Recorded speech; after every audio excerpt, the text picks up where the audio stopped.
அப்படி அல்ல.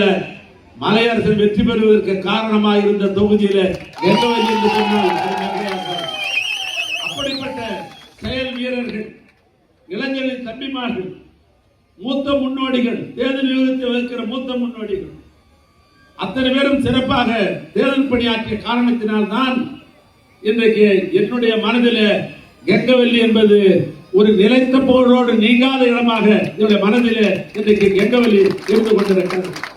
எனவே கெங்கவல்லி இருந்திருக்கிற தோழர்களே, நான் ஆரம்பத்திலே நான் சொல்லுகிற பொழுது இது தாய் கழகம் என்று சொன்னேன். தமிழ்நாட்டிலே எத்தனையோ கட்சிகள் பிறக்கிறது.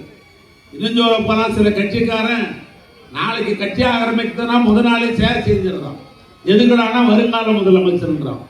நாட்டு மக்களுக்கு ஒன்று செய்யறானா, கொள்கை இருக்குதா என்ன ஒன்றும் தெரியல. சேரை செஞ்சிடறான்.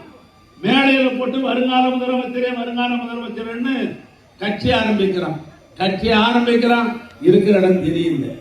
ஆனால் திராவிட முன்னேற்ற கழகம் அப்படி அல்ல. அப்படி அல்ல.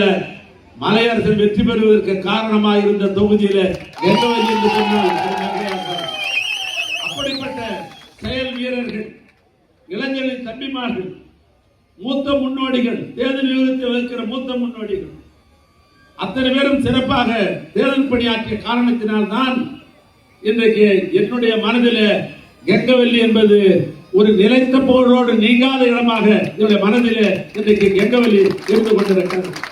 எனவே கெங்கவல்லி இருந்திருக்கிற தோழர்களே, நான் ஆரம்பத்திலே நான் சொல்லுகிற பொழுது இது தாய் கழகம் என்று சொன்னேன்.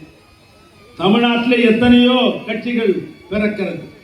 இன்னும் சில கட்சிக்காரன் நாளைக்கு கட்சி ஆரம்பித்தனா முதல் நாளே சேர் செஞ்சிடறான்.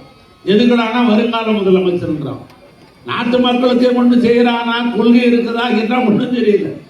சேரை செஞ்சிடறான். மேடையில போட்டு வருங்கால முதலமைச்சர்னு கட்சி ஆரம்பிக்கிறான். இருக்கிற இடம் தெரியல. ஆனால் திராவிட முன்னேற்ற கழகம் அப்படி அல்ல.